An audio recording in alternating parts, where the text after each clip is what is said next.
रामायण तुलसी कृत कहूँ कथा अनुसार। आए सुहासन लीजिए सुनिए पवन कुमार। श्यावर रामचंद्र शंकर हरिओम। अब मैं आगे की कथा कहूँगी। हे विधि हे विधि दुखदि प्रशेत कुमारी अखत नींद दारुण दुनकारी। बीते संबत सहत सतासी तज संवादि शंभु अविनाशी। राम नाम शिव सुमिर लागे जाने सती जगत पति जागे। जाय शंभु पद अंदुन कीना सन्मुख शंकर आसन दी। लगे करण हरि कथा रसाला दक्ष प्रदेश भय गईता। ए विधि विचारी सब लायक दक्षिण कीन प्रजापति नायक। बड़ा अधिकार दक्ष जब पावा अति अभिमान अदय तवा। नहीं कोई अस जन्मा जग माही प्रभुता पाई जाई मद नाही। दक्ष लिए मुनि बोल सब करन लगे बढ़ जागने बत सादर सकल सुर। ते पावन भाग सियावर रामचंद्र शंकर हरिओम। दक्ष तथा सती जी इस प्रकार बहुत दुखी थे। उनको इतना दारुण दुख था कि जिसका वर्णन नहीं किया जा सकता। 87,000 वर्ष बीत जाने पर अविनाशी शिव जी ने समाधि खोली। शिव जी का राम नाम स्मरण करने लगे। तब सती जी ने जाना कि अब जगत के स्वामी शिव जी जागे। उन्होंने जाकर शिव जी के चरणों में प्रणाम किया। शिव जी ने उन्हें बैठने के लिए आसन दिया। शिव जी भगवान हरि को रहस्यमय कथा कहने लगे। उसी समय दक्ष प्रजापति हुए। ब्रह्मा जी ने सब प्रकार के योग देख समझकर दक्ष को प्रजापतियों को नायक बना दिया। जब दक्ष ने इतना बड़ा अधिकार पाया तब उनके हृदय में अत्यंत अभिमान आ गया। जगत में ऐसा कोई पैदा न हो जिसने प्रभुता पाकर मद ना हो। दक्ष के सब मुनियों को बुला लिया और बड़ा यज्ञ करने लगे। जो देवता यज्ञ का भाग जाते दक्ष ने उनको आदर सहित निमंत्रण किया। किन्नर नाग सिंध गंधर्वा बंधु समेत चले सुर सर्वा। विष्णु विरंचि महेश विहाई चले सकल सुर जान बचा।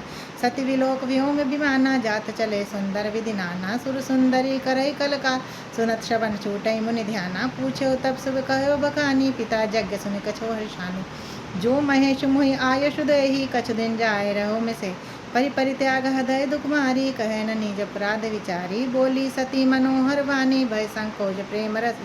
पिता भवन उत्सव परम जो प्रभु आयस होय। तो मैं जाऊं कृपा यतन सादर देखन सोय। सियावर रामचंद्र शंकर हरिओम। जय जय सिया राम जय जय हनुमान। दक्ष का निमंत्रण पाकर किन्नर नाग सिंध गंधर्व सब देवता अपनी अपनी स्त्रियों सहित चले।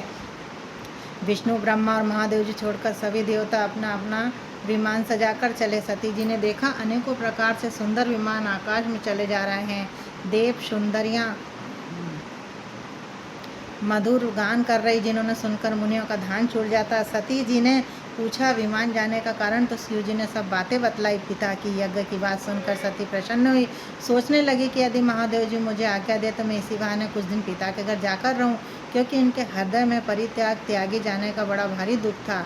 पर अपना अपराध समझकर वे कुछ नहीं कहती। आखिर सती जी ने भय संकोच प्रेम में सनी हुई मनोहर वाणी से बोली, हे प्रभु आपकी पिता के घर का बहुत बड़ा उत्सव, यदि आपकी आज्ञा हो तो हे कृपाधाम मैं आदर सहित उन्हें देखने जाऊं। करे हुनीक मोरे मन भावा यह अनुचित नहीं नेव पठावा। दक्ष सकल नित सुता बुलाई हमरे वरय तुम्हें विसरा। ब्रह्म सभा हम सुन दुख मानी तेन अजौ कर ही अपमान।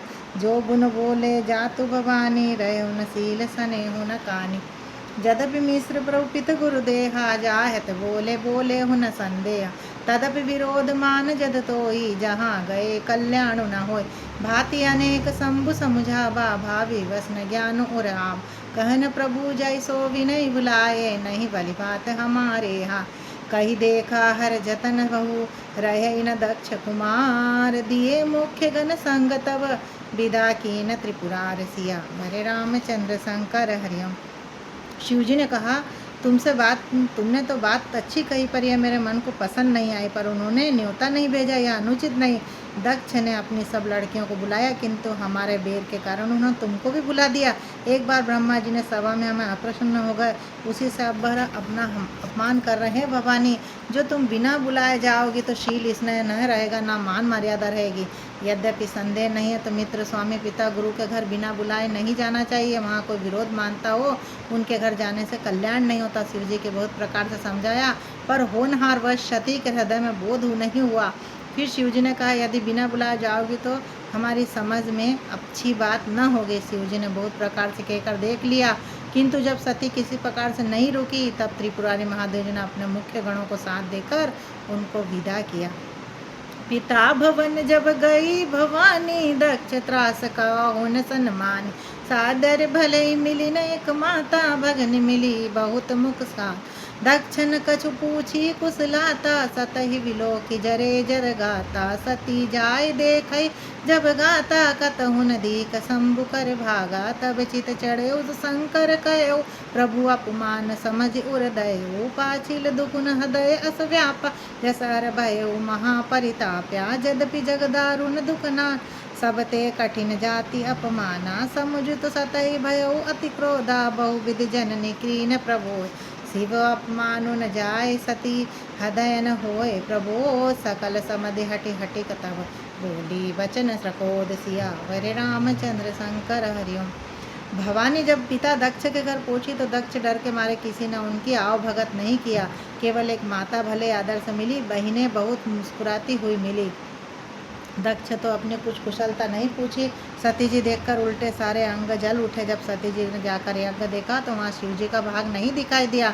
तब शिव जी ने कहा कि शिव जी का कहा था उनकी समझ में आया। स्वामी का अपमान समझकर सती का हृदय जल उठा। पिछला परित्याग दुख अपने हृदय में उतना नहीं व्यापा था जितना महान दुख इस समय पति अपमान के कारण हुआ।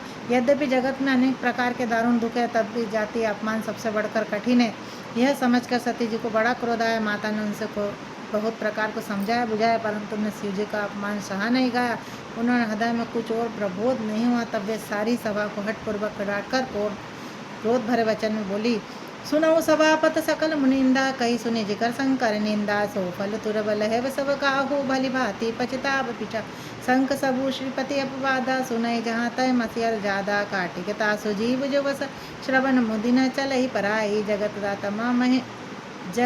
तमा महेश पुरारी जगत जनक सबके हितकारी पिता मंदमति निंदर तेरी दक्ष शुक्र संभव तजहि तुरत देहि तई हो उर्धति चंद्र मूलि वृष केतु अत कई कोई अगणित अनुजारा भयो सकलम हाहाकार शती मरनु सुनि शंभु घन लगे करन मक कीस यज्ञ विशंग विलोक रक्षा कीन मुनि सियावर रामचंद्र शंकर हरिओम। हे सभा पर तो सब मुनियों सुनो, जिन लोगों ने यहाँ शिव जी की निंदा की या सुनी है उसको सबको फल तुरंत ही मिलेगा। मेरे पिता दक्ष की भली बात पछताओ गए। जहाँ संत शिव जी और लक्ष्मीपति विष्णु की निंदा सुनी जाए वहाँ ऐसी मर्यादा है कि अपना वंश चले कि उसके निंदा करने वाले की जीभ काट ले, नहीं तो कान मूंद कर यहाँ से भाग जाए। त्रिपुर देवते के मारने वाले भगवान महेश्वर संपूर्ण जगत की आत्मा है। हे जगत पिता और सबको हित करने वाले मेरा मंद बुद्धि पिता उसकी निंदा करता है और मेरा यह शरीर दक्ष के वीर्य से उत्पन्न है, इसलिए चंद्रमा की ललाट धारण करने वाले बृहस्पति शिव जी के हृदय में धारण करके मैं इस शरीर को तुरंत त्याग दूंगी। ऐसा कर सती जी योगिनी में अपना शरीर भस्म कर डाला और सारी यज्ञशाला में हाहाकार मच गया। सती का मरण सुनकर शिव जी के गण विध्वंस करने लगे। यह विध्वंस होते देखकर मुनिवर भृगुषि उनकी रक्षा की। समाचार जब शंकर पाए वीरभद्र कर क्रोध पठा यज्ञ विदंश जायते कीना सकल सुमग विविध फल दीना जय भग जगति दक्ष गति सोई जासे कछु शंभु विलक्के हो। यह इतिहास सकल जग जानी तासे में संपेक्ष भगानी सती मरण हरि सनवरु मागा जन्म जन्म शिव पर अदुरागा ते कारण में धीम गिर गई जाई जन्म पार्वती तनु पाई जब ते उमा सेल ग्रह जाई सकल सिद्धि संपत्ति तय ताही जय मैं मुनि श्वाश्रम कीने उचित वासहि में भूमर्द सदा सुमन फल सहित सब दुम्र नम नाना जाति प्रगति सुंदर सेल पर मनिया कर बहुभात सियावर रामचंद्र शंकर हरि। यह समाचार जब शिवजी को मिला तो उन्होंने क्रोध करके वीरभद्र को भेजा। उन्होंने वहां जाकर यज्ञ विध्वंस कर डाला और देवताओं को यथोचित फलदंड दिया। दक्ष की जग प्रसिद्ध यह गति हुई शिव द्रोही हुआ करती थी। इतिहास सारा संसार जानता, इसलिए मैंने संक्षेप में वर्णन किया।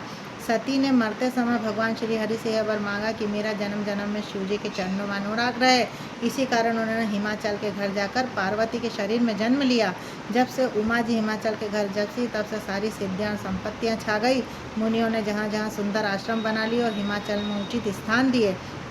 उस सुंदर पर्वत के बहुत प्रकार के नए नए वृक्ष पुष्प फल युक्त हो गए। वहाँ बहुत तरह की मणियाँ की खाने प्रगति हो गई। सरिता सब पुनित जलुवै खगमल पर दुखी सुखी सब रहे सहज वरुण जय जीवन त्याग गिरि सर सकल करई अनुरागा सोह सेल गिरि जाग्रय जिम जनु राम भगति के पाए नित नूतन मंगल ग्रता सु ब्रह्मा दिग्गा वै जय जय नारद समाचार सब आए कौतुक गिरि गेल सिहाए सेल राज सब आदर कीना पद पखारी वसा आसन दिन नारी सहित मुनि पद सिरुनावा चलत शरीर सब भवन सिचावा निज सौभाग्य बहुत गिरिवरना सुता बोली में ली मुनि चरणा त्रिकाल लज्ञ सर्वज्ञ तुम्हा गति सर्वज्ञ तुम्हारी कयऊ सुता के दो सगुन मुनि हृदय विचार सियावर रामचंद्र शंकर हरि सारी नदियों में पवित्र जल बहता और पशु पक्षी भ्रमण सुखी रहते हैं। सब जीवों में अपना स्वाभाविक भेद छोड़ दिया और पर्वत पर सभी परस्पर प्रेम करते हैं। पार्वती जी के घर आ जाने से पर्वत ऐसा शोभामान हो रहा है। राम भक्ति में पाकर भक्त शोभायान होता है। पर्वत राज के घर नित्य नए नए मंगल उत्सव होने लगे, जिनका ब्रह्मादि यश गाते हैं। जब नारद जी ने सब समाचार सुने तो कौतूहल ही हिमाचल के घर पधारे। पर्वतराज ने बड़ा आदर किया और चरण धोकर उनको उत्तम आसन दिया। फिर अपनी स्त्री सहित मुनि के चरण से नवाया और चरणों को सारे घर में छिड़का। हिमाचल ने अपना सौभाग्य का बहुत बखान किया और पुत्री को बुलाकर मुनि के चरणों में डाल दिया और कहा, हे मुनिवर, आप त्रिकालज्ञ हैं और सर्वज्ञ हैं, आपकी सर्वज्ञ पहुँचे, अतः आप हृदय विचार कर कन्या के दोष और गुण कहिए। जय श्री राम, जय जय सिया राम। आगे की कथा कल कहेंगे।